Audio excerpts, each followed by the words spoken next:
بسم الله الرحمن الرحيم طاسيم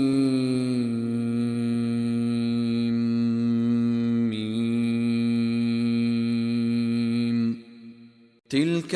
آيات الكتاب المبين نتلو عليك من نبأ موسى وفرعون بالحق لقوم يؤمنون إن فرعون علا في الأرض وجعل أهلها شيعا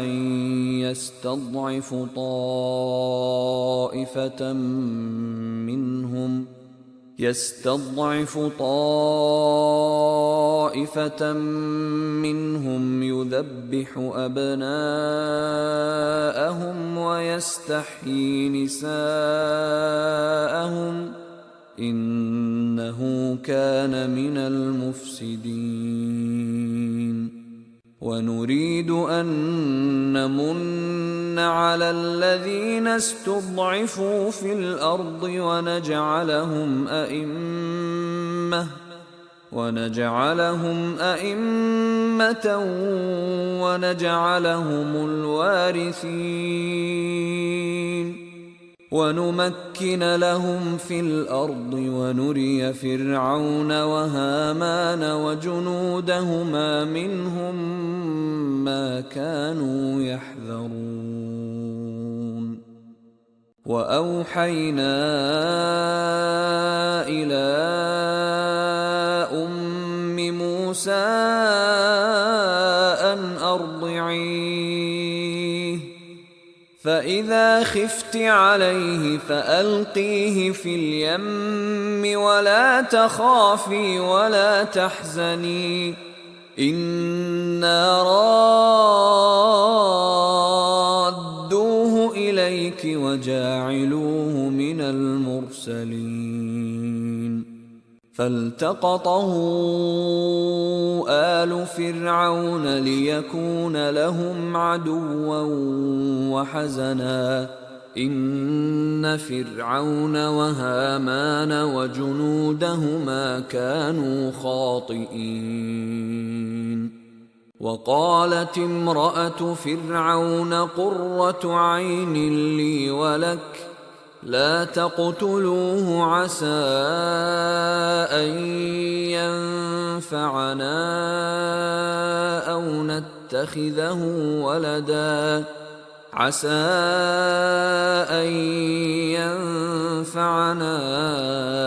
أو نتخذه ولدا وهم لا يشعرون وأصبح فؤاد أم موسى فارغا إن كادت لتبدي به لولا أن ربطنا على قلبها لتكون من المؤمنين وقالت لأخته قصيه فبصرت به عن جنب وهم لا يشعرون وحرمنا عليه المراضع من قبل فقالت هل أدلكم على أهل بيت يكفلونه لكم وهم له ناصحون فرددناه إلى أمه كي تقر عينها ولا تحزن ولتعلم أن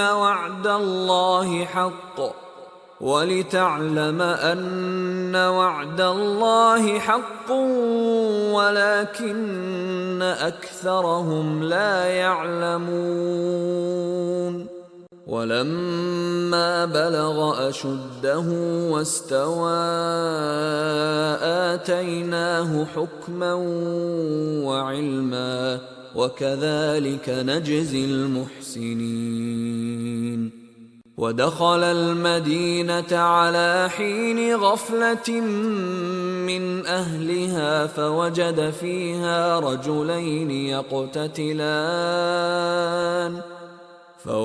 فيها رجلين يقتتلان هذا من شيعته وهذا من عدوه فاستغاثه الذي من شيعته على الذي من عدوه فوكزه موسى فقضى عليه قال هذا من عمل الشيطان إنه عدو مضل مبين قال رب إني ظلمت نفسي فاغفر لي فغفر له إنه هو الغفور الرحيم قال رب بما أنعمت علي فلن أكون ظهيرا للمجرمين فأصبح في المدينة خائفا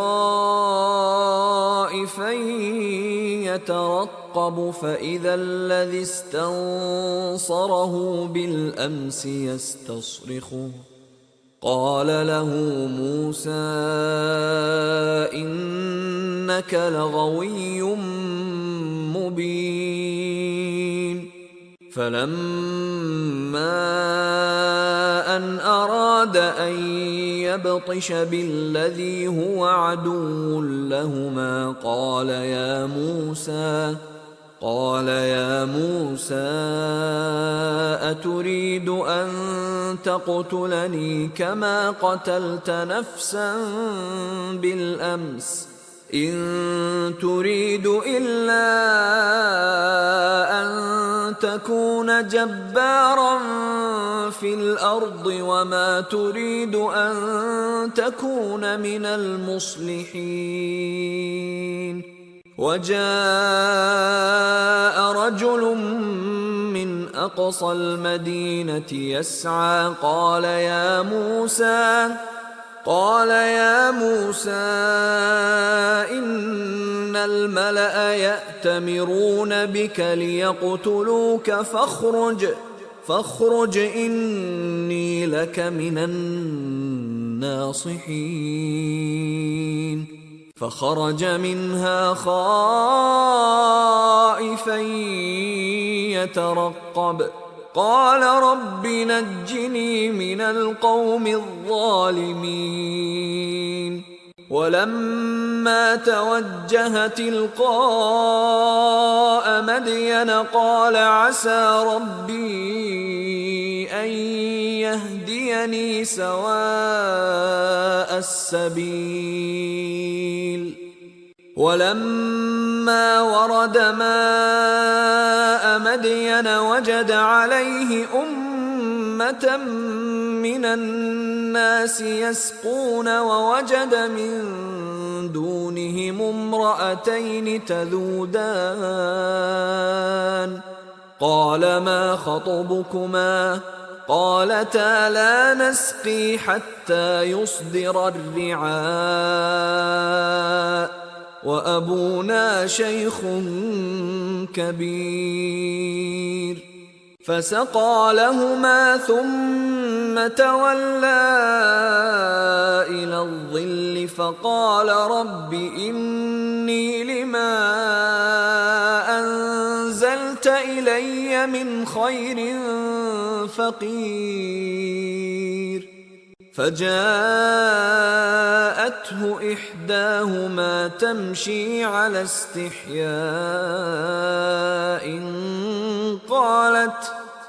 قالت إن أبي يدعوك ليجزيك أجر ما سقيت لنا فلما جاءه